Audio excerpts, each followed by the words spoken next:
So since I did my axle swap with the Dana 44s, I no longer have ABS, but I still have this ABS unit sitting right here doing nothing. I've just removed the fuse for it. So I'm going to go about removing this.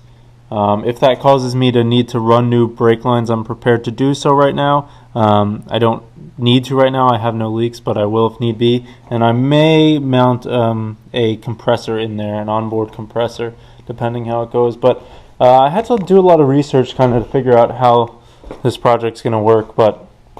So need a bunch of different brass fittings for the brake lines, some new nickel copper 3/16 inch brake line, a brake line bender, some flare nut wrenches, some O-rings, anti-seize, a little pipe cutter to cut this, and then also a double flare tool. I'll have links to all these in the description.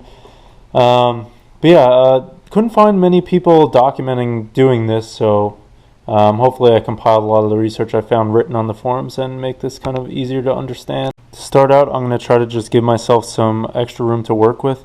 I'm going to remove the cruise control and fuel purge solenoid. They're on the same bracket. You probably have different mounts because these are not stock vendors, but some regular nuts and bolts. We'll remove these quickly and then on to the next.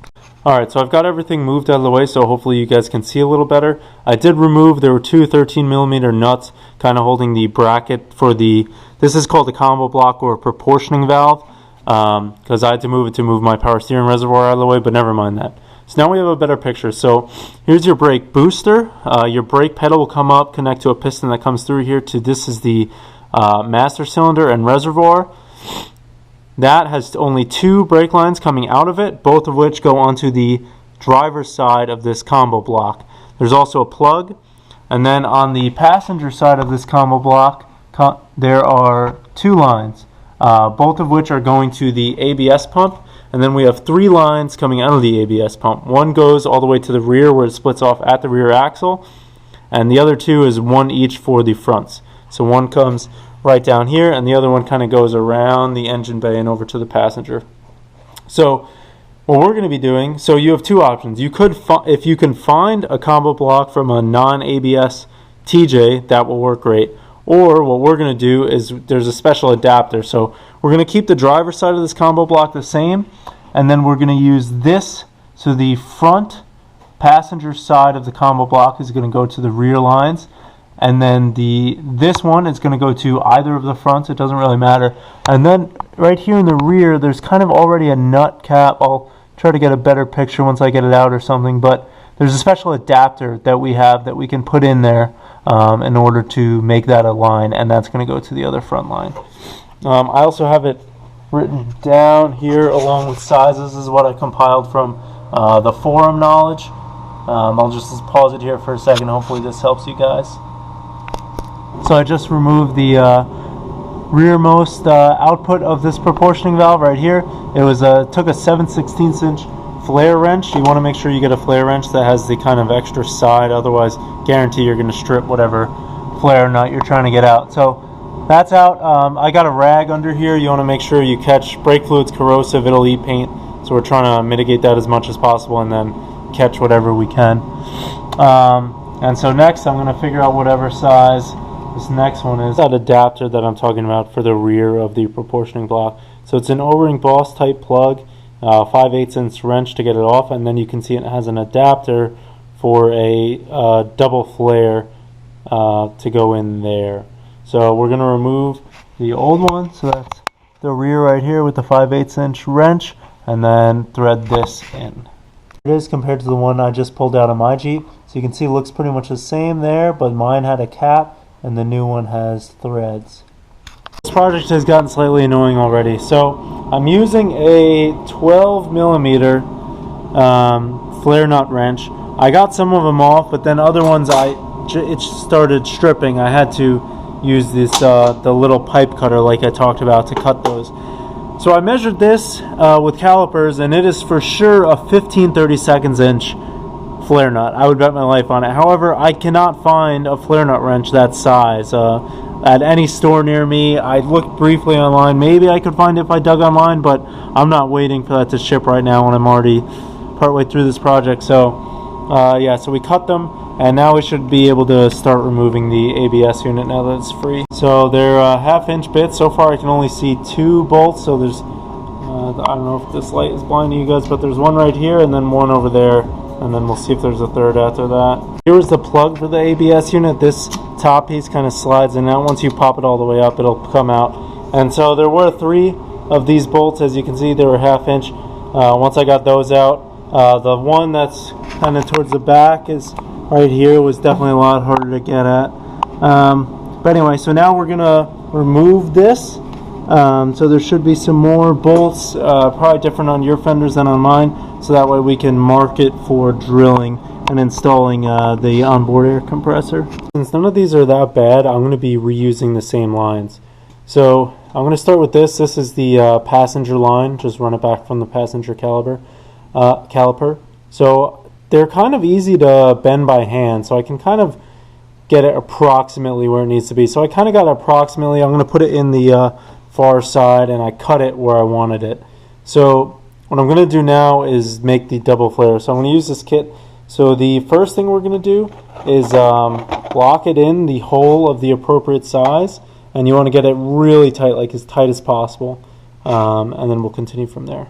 I should mention, so when you lock it in, you're going to want the head of the tubing to protrude the same depth as like the ridge of this, if that makes sense. So we're gonna, like, let's say the wire is coming through this hole right here. It should come, the top of it should be just in line with the head of the like mushroom flare dimple that we're going to use, which is again for the size of wire that you're going to use. Okay, so I've got it set in super tight. Again, like not hand tight on these. I used a wrench to span between the wing nuts and tighten it. And as you can see, it sticks out to about the same depth as the ridge of this. So now what we're going to do is take this, we're going to stick it in the center. Might be a little, there we go. And then we're going to take our press, and I'm going to have to unscrew it all the way, but unscrew it all the way, latch it on, and press it all the way on until this bottoms out. So here we go. Hopefully you guys can see. So I went until it bottomed out. Now I'm going to release, take this nipple back out, and then go again with just this flaring it out, not the nipple piece. One more time, here's what I mean. So it's bottomed out without the nipple. The other dumbass thing I just did, you have to put the flare on first.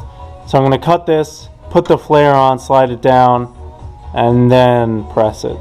This is, you want to make sure this wing nut is pointed straight up in the y-axis. That way you can get a good, make sure you're right over the hole when you're trying to flare, basically.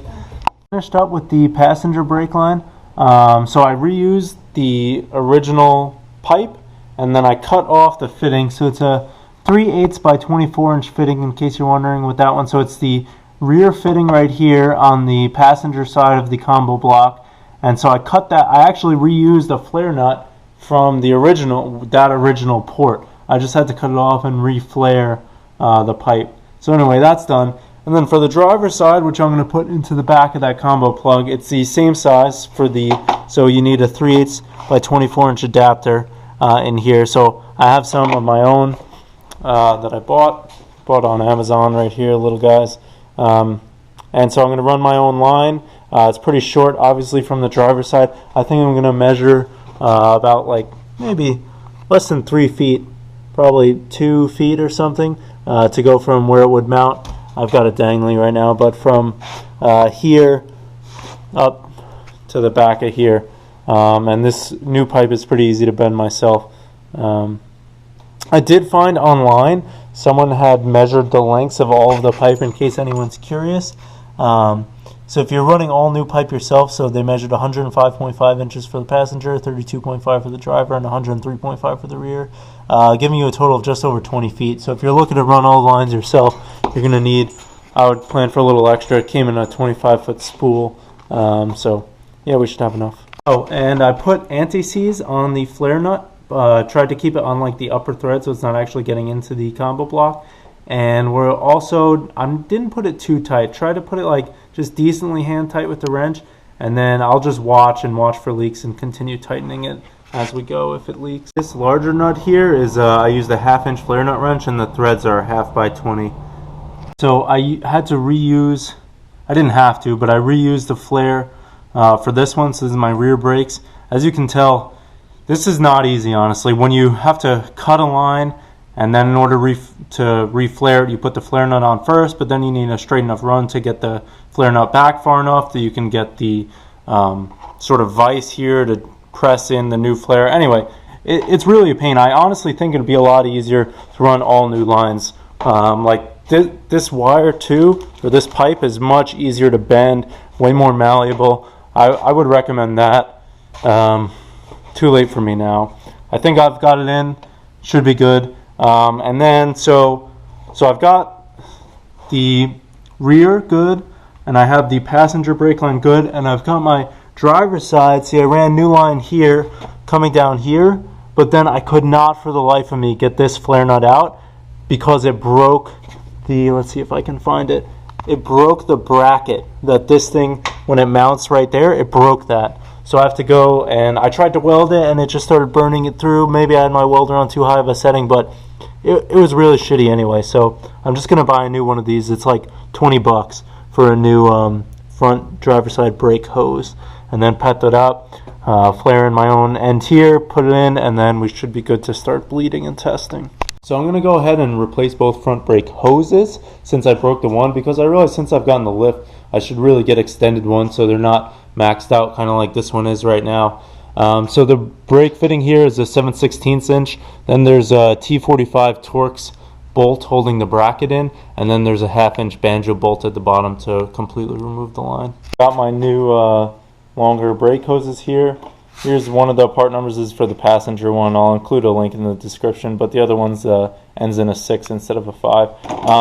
So basically we're just going to put these in, tightening the banjo bolt, making sure it has crush washer on either side to 20 foot-pounds, and then we should be good to make our final flare and hook this thing up. Down here was again another 3/16 inch inverted flare nut.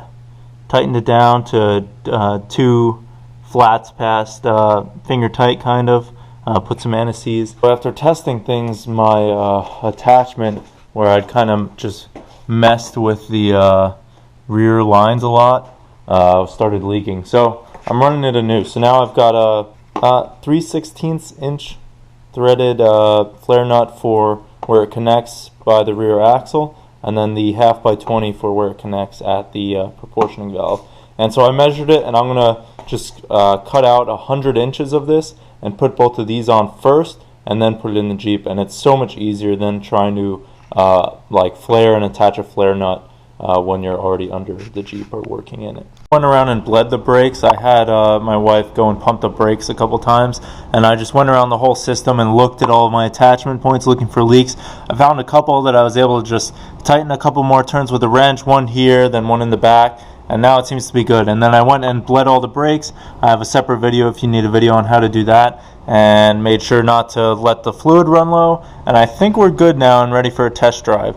So I'm also going to be installing an ABS onboard, or sorry, an onboard air compressor here where the ABS tray was. I'll have a separate video for that if you're looking for that.